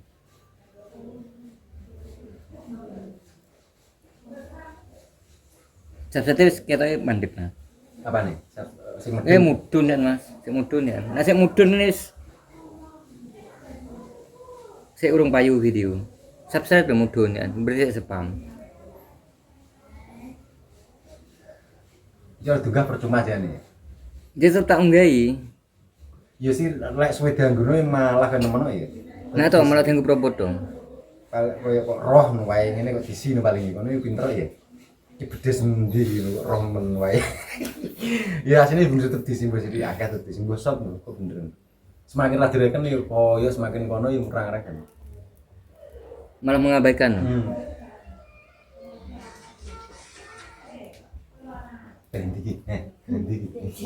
Jajan.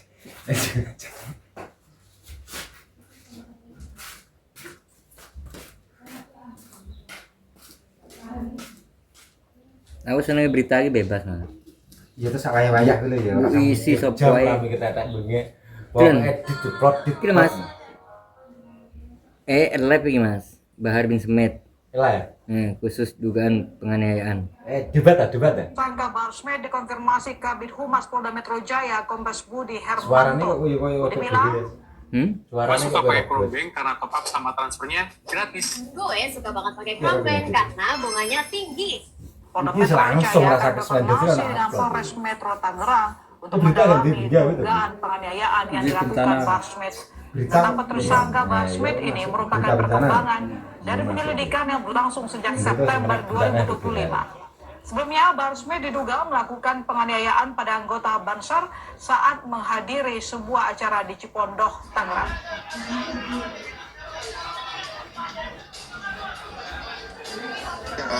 Benar ditetapkan sebagai tersangka, tapi secara detail materi nanti kami akan komunikasikan dengan Polres Metro Tangerang Kota.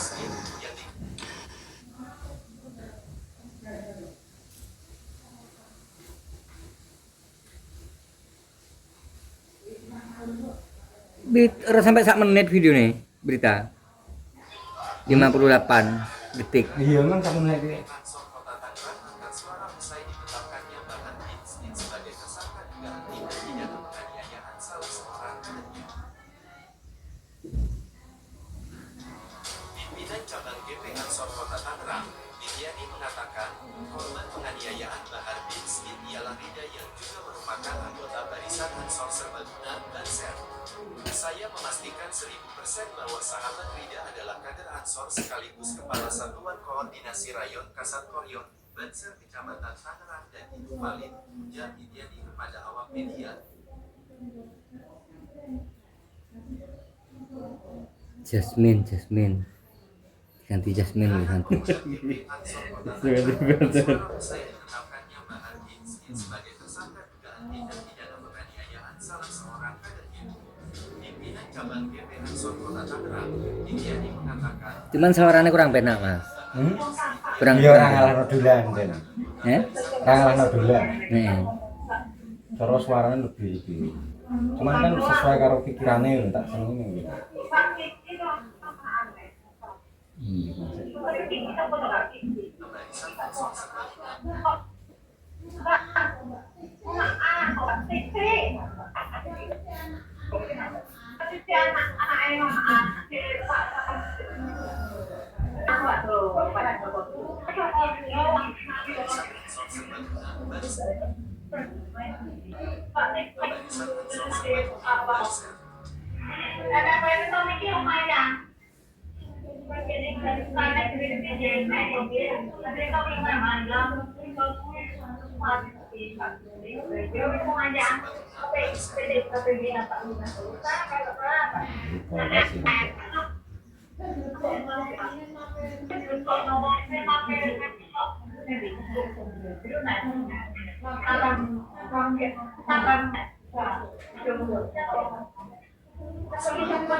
Saya memastikan 1000% bahwa sahabat ini adalah kader Ansor sekaligus kepala Pusat Koryong, Banser Kecamatan Tangerang dan itu paling dan dikirim kepada awak media seminggu tanggal 20 Aku selalu disetting aku ngadain. Gimana? Tapi kan lucu tadi ini. Sama nih sung guyu. Hahaha. Hahaha.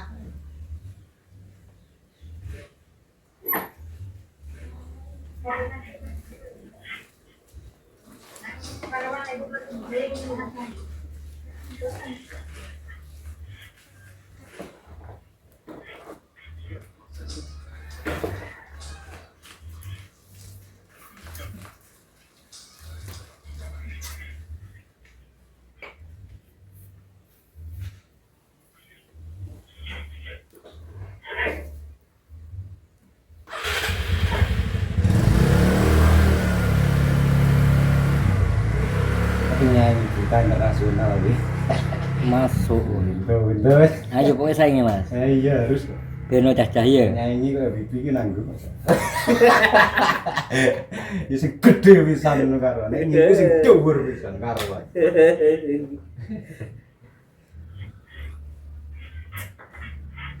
Oh yo ngono wae yo nek diangen-angen yo copet-copetan. Iya kan, tak ngandek kok bedes-bedes kan sini padha wae karo bedes kene gitu. Tak amati lho asine. Lek kok yo ngene lek Glen yo tunggu aja tanggal mainno. Yo tak mimin nih. Aku disalip iki kabeh.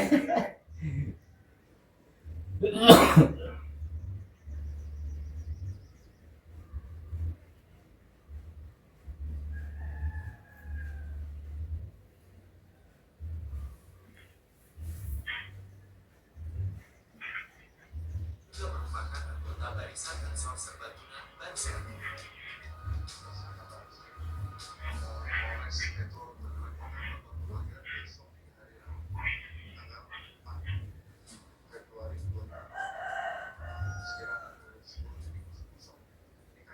Nggih, wis disetujui. Nggih. Tindak rubah ngene Pak Jan. Tapi kok gak banter soalnya. Iya. Nah, musik ya.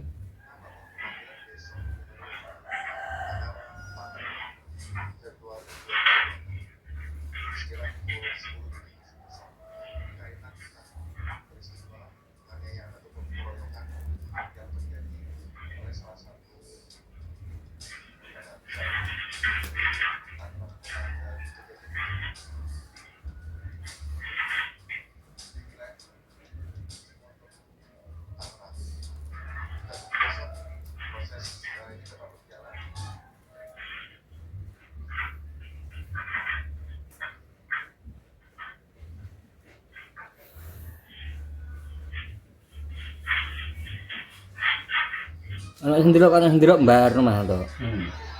Nek berita ngono. Jadi kronologis awal saya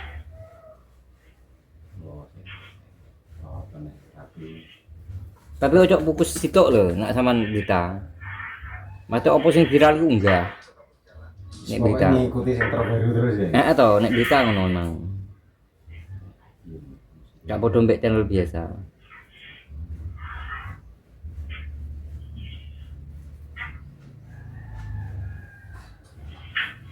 Saya memastikan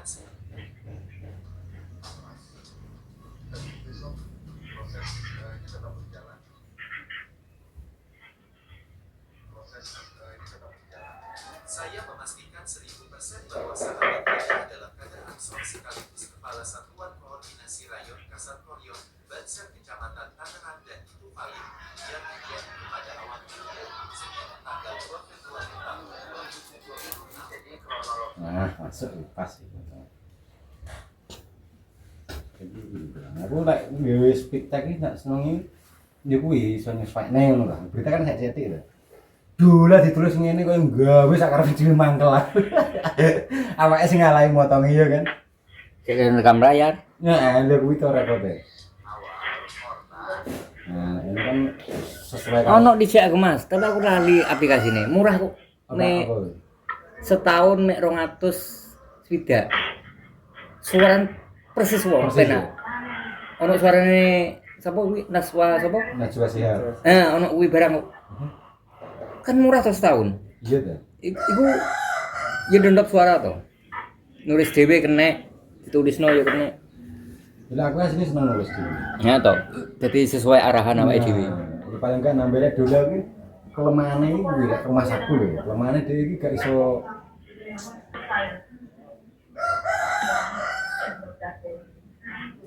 ya tak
Kok akeh jeneng jejak religi? Aduh. Apa? Jeneng jejak religi kok akeh dadan. Nang ndi buku ngisor dhewe. Gak nampak. Tapi ngungku gak ada angka. Ya mungkin lagi nganti mau aku. Gak mungkin langsung update.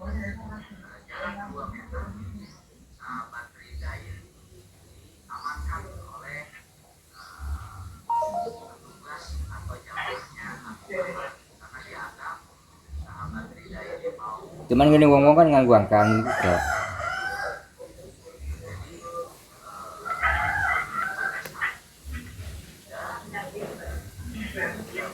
Tidak religi.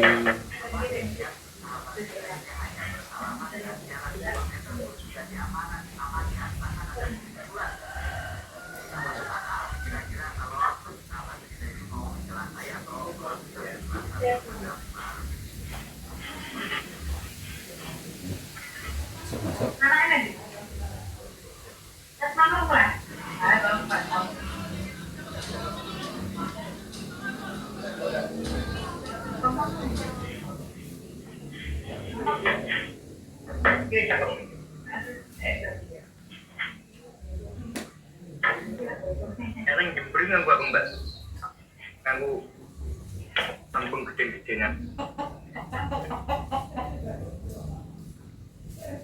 Apa?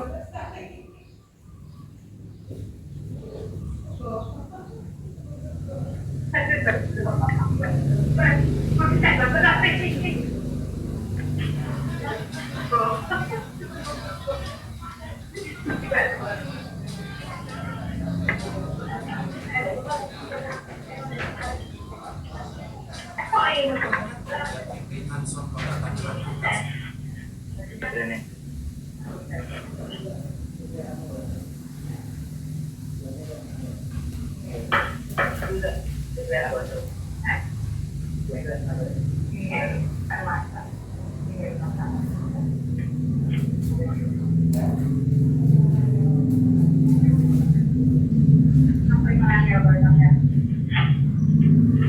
Kota Tangerang angkat suara usai menetapkannya Bahar bin Smith sebagai tersangka dugaan tindak pidana penganiayaan salah seorang kader ini. Diberikan kabar GP Ansor Kota Tangerang, Didiani mengatakan korban penganiayaan Bahar bin Smith dan yang juga merupakan anggota barisan Ansor Serbaguna Banser.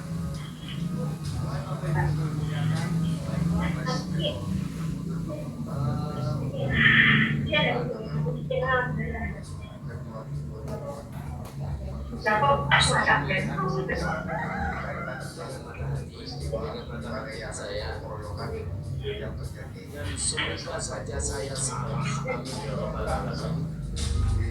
Keadaan kita mungkin sampai di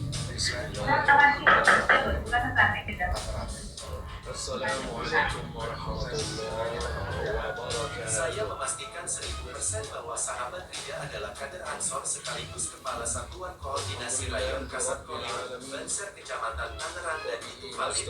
Yang Didiani kepada awak media Senin tanggal 2 Februari tahun 2020.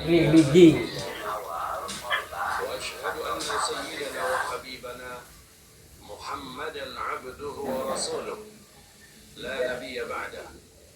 Ada 3 hal atau 3 poin yang akan kita sampaikan di subuh hari menjelang Ramadan ini.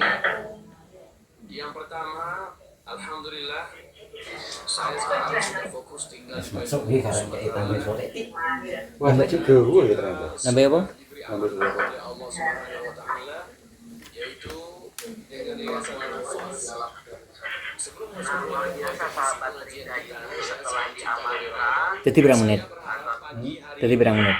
Ini agak sesuai dengan ini. Setelah itu kita ngaji. Setuju Bapak Ibu? Ya, kita awali dari ini dulu. Kita Saya kan cik duwe adanya apanya? 2 malaikat. Kata Rasulullah, Sisa-sisa. tidaklah setiap subuh melainkan 2 malaikat datang turun dari langit untuk setiap muslim. Yang satu malaikat berdoa, Allahumma a'ti munfiqan khalafa. Itu semua tanya aja kalau Bu. Ngajian. Tuntutan warsa ini. Lah aku pingin roh kuwi.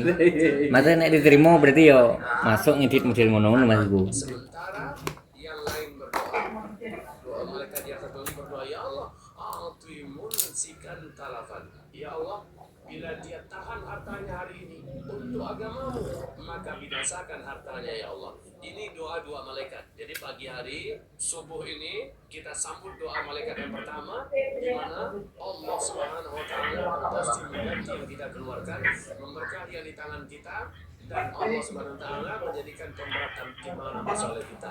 Terus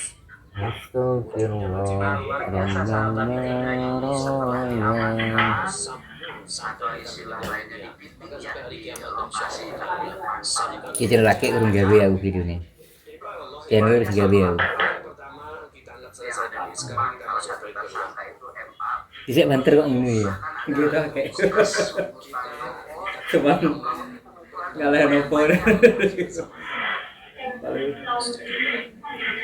sebutannya Ramadan akhir zaman. Ada apa dengan